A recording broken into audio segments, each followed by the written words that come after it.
Welcome back to the Random Evil series. In this series, I'm sharing chapters from my book, Random Evil. Not everything happens for a reason. It's an exploration of how we talk about suffering, why we feel pressure to find meaning in painful experiences, and what it might look like to heal without blaming ourselves.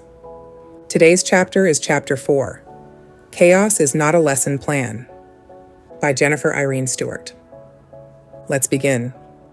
There is something uniquely destabilizing about randomness, cruelty wounds. But randomness unsettles. Cruelty has intent. It can be condemned. It can be located in a person. Randomness has no motive. It cannot be reasoned with. It cannot be persuaded. It does not select based on merit. A storm shifts direction. A cell mutates. A distracted driver misses a signal. There is cause, but not instruction. When I first allowed myself to consider that some events in my life were not assigned, not karmic, not vibrational, not curriculum, I felt relief. I had not failed. I had not misaligned. I had not manifested my own harm. And then something else surfaced. If it wasn't assigned, it wasn't controllable. That realization is both freeing and sobering. The mind's need for order. Human beings are pattern-seeking. We detect agency easily, even when none exists. Psychologists refer to this as a tendency toward pattern perception and agency attribution. The brain prefers a false pattern to empty unpredictability. Randomness increases anxiety. Control, even perceived control, reduces it. Research consistently shows that people overestimate their influence over uncertain outcomes. This illusion of control bias is not stupidity. It is regulation. But the pull toward order goes deeper. Terror management theory, developed by social psychologists Sheldon Solomon, Jeff Greenberg, and Tom Pischinsky, suggests that awareness of mortality shapes much of human behavior. When people are reminded, even subtly, that life is fragile, they cling more tightly to belief systems that provide meaning and structure. Studies on mortality salience show that when participants are prompted to think about death, they defend their worldviews more intensely. They prefer clear moral systems. They reject ambiguity. Randomness does more than disrupt narrative. It reminds us that we are vulnerable. And vulnerability activates fear. Why chaos feels worse than cruelty. Cruelty is horrifying, but chaos threatens something foundational. If harm is chosen, it is terrible, but comprehensible. If harm is random, protection feels thinner. There is no moral calculus, no predictable equation. You cannot behave your way out of probability. For a nervous system already shaped by instability, this is deeply unsettling. When unpredictability becomes chronic, anxiety increases.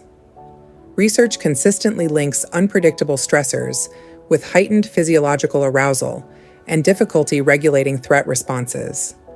Randomness does not just scare us, it destabilizes our assumption of control. The seduction of meaning systems. This is where structured spiritual frameworks become especially attractive. If the world feels chaotic, a system that promises responsiveness feels soothing. Align your energy, shift your beliefs, raise your vibration. Reality will adjust. That narrative reduces anxiety. It suggests the world is not random. It is interactive. You can master it. For someone who has experienced chaos, this is not foolish. It is regulating. But perceived control is not the same as actual control. When events continue to unfold unpredictably, the system often does not collapse. Responsibility shifts inward. You must have doubted. You must have misaligned. You must have blocked the lesson. Now the promise of safety becomes self-surveillance, constant thought monitoring, constant emotional correction, constant vigilance. For a nervous system already taxed, this is exhausting. Hypervigilance in spiritual language is still hypervigilance.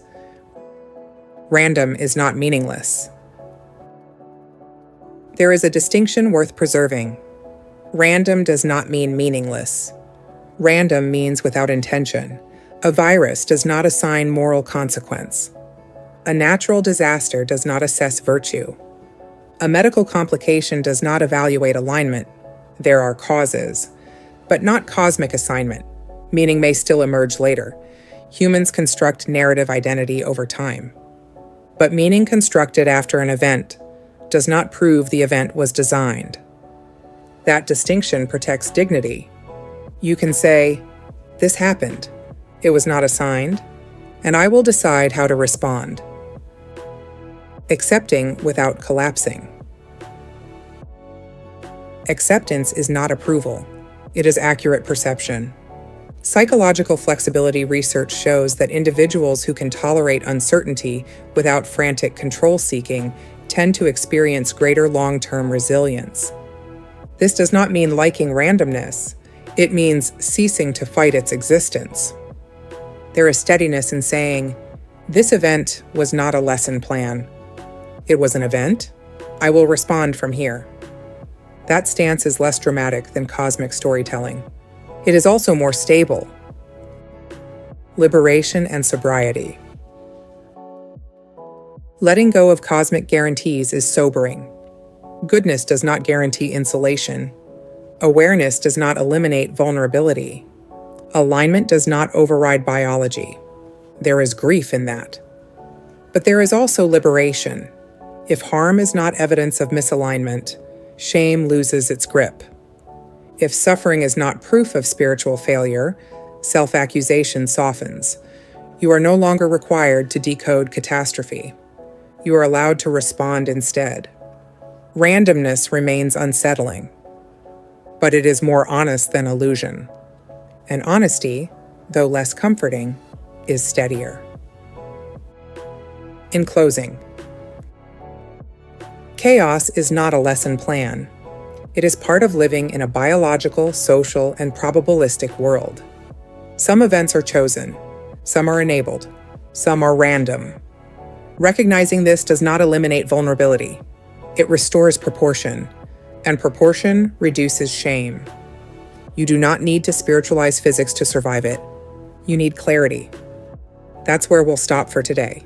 If this chapter resonated with you, know that you're not alone in asking these kinds of questions. Many of us reach a point in life where we start looking at old ideas with new eyes. If you'd like to continue this exploration with me, I'll be sharing the next chapter soon.